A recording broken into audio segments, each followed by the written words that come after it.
हजारों मुस्लिमों पर एक साथ थर्मल बम फोड़ दिए गए और वो इतने खतरनाक थे कि उनके पूरे शरीर जल गए और जो इंसान है वो भाप बनकर उड़ गया। आज मैं आपको यही खबर बताने आई हूं मेरे शो सरहद के पार में कि कैसे इजराइल ने गाजा पर सारे कानून तोड़ दिए हैं। नमस्ते, मेरा नाम रिमझिम जेठानी है और आप मेरे शो का एपिसोड नंबर 109 देख रहे हैं और जो खबर मैं आपको बताने वाली हूं वो आपको हैरान कर देगी। इजराइल गाजा जंग पर एक नया खुलासा हुआ है। इजराइल को अमेरिका से थर्मल बम मिले, इनको वैक्यूम बम भी कहा जाता है और मैं आपको बता दूं इंटरनेशनल कानून के हिसाब से इनका इस्तेमाल करना बैन है, प्रतिबंधित है ये बम। लेकिन फिर भी इजराइल ने इनको इस्तेमाल किया, फिलिस्तीनियों पर इस्तेमाल किया और कहा जाता है कि जैसे ये बम फटता है तो 3500 डिग्री तापमान पैदा कर देता है। 3500 डिग्री सेल्सियस, आप समझ रहे हैं ये कितना ज्यादा तापमान है। इतना भयानक ये बम होता है कि लोग इवेपोरेट हो जाते हैं, यानी जो इंसानी शरीर है वो भाप बन जाता है, जल के राख हो जाता है।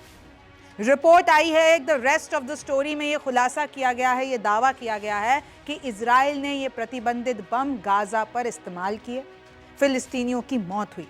गाजा की सिविल डिफेंस टीमों के मुताबिक लगभग आप देखेंगे 2800 फिलिस्तीनियों की जानकारी ऑफिशियल तौर पर दर्ज हुई है। मौतों के लिए शव तो दूर, हड्डी या शेष तक नहीं मिले, यानी अगर उनके परिजनों ने सोचा होगा कि हम दफना देंगे, लेकिन ना किसी को हड्डी मिली ना कोई शेष मिला। और ये जो 3500 से ज्यादा लोग अभी लापता है। अब वो कहाँ गए, वो भाप बन के उड़ गए, कुछ नहीं पता ही। देखिए मैं आपको कुछ तस्वीरें बताती हूँ रिप्रेजेंटेटिव। इस तरीके से एक गोला बनता है जब भी ये थर्मल बम फूटता है। आपको गाजा की तस्वीरें तो याद ही होंगी कि कैसे पूरा का पूरा खंडर हो गया जब इजराइल ने यहाँ पर बम बरसाया। आप देख सकते हैं कितने बड़े बड़े गड्ढे यहाँ पर, ये देखिए कितने बड़े बड़े गड्ढे हुए, कैसे बाद में शेल्स मिले।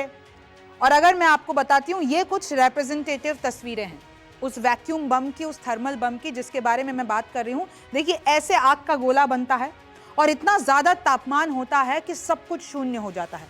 एक बीबीसी का ये रिप्रेजेंटेटिव है, मैं आपको बताती हूँ कि ये थर्मोबैरिक वेपन काम कैसे करता है।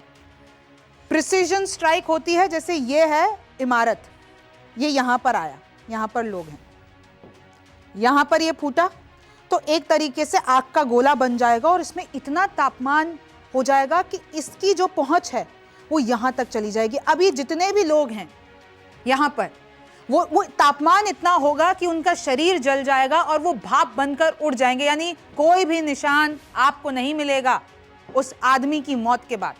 10 अक्टूबर 2025 500 से ज्यादा मौतें हो चुकी हैं, ये आंकड़ा कहता है।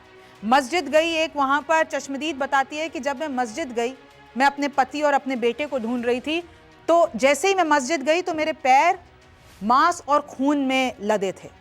जब मैं चली तो मेरे पैरों के नीचे मांस और खून था। यास्मीन महानी बेटे को ढूंढने निकली थी, दफनाने के लिए उसको एक हिस्सा भी नहीं मिला शरीर।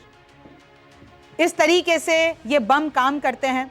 और देखिए आज भी हजारों माएं अपने बच्चों के, हजारों पत्नियां अपने पति के, पति अपने पत्नियों के, परिवार के निशान ढूंढ रहे हैं।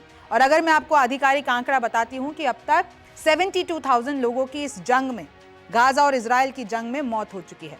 अच्छा, अब ये वैक्यूम बम क्या होते हैं? देखिए ये जो बम होते हैं वो पहले ईंधन का एक बादल फैलाते हैं, उनको कहते हैं एरोसोल। फिर विशाल आग का एक गोला बनता है और उसको मतलब वो एकदम शून्य हो जाता है, उसको इसलिए वैक्यूम कहते हैं। और उस वैक्यूम के बाद जब वो फटता है बम, तो लिटरली जो भी उसकी जद में आता है उसको जला के राख कर देता है। इन बमों में एल्यूमिनियम और मैग्नीशियम होता है, कुछ ही पलों में इंसान को राख कर देता है, धुएं में बदल देता है, इसलिए ये बैन है। दीवारों पर खून के निशान ही आखिरी प्रमाण होते हैं क्योंकि शरीर का एक भी हिस्सा बचता नहीं है। MK-84 हैमर 900 किलो का होता है, ट्राइटोनल का इसमें इस्तेमाल होता है। 3500 तापमान हो जाता है इसके फटने के बाद, लंग्स को फाड़ देता है लिटरली, इतना ज्यादा तापमान होता है। BLU 109 बंकर बस्टर बंद जगहों में सबको जला देता है। अगर वो बंद जगह में अगर बंकर में फटा है जाके तो वो उस पूरे एरिया को जला देगा।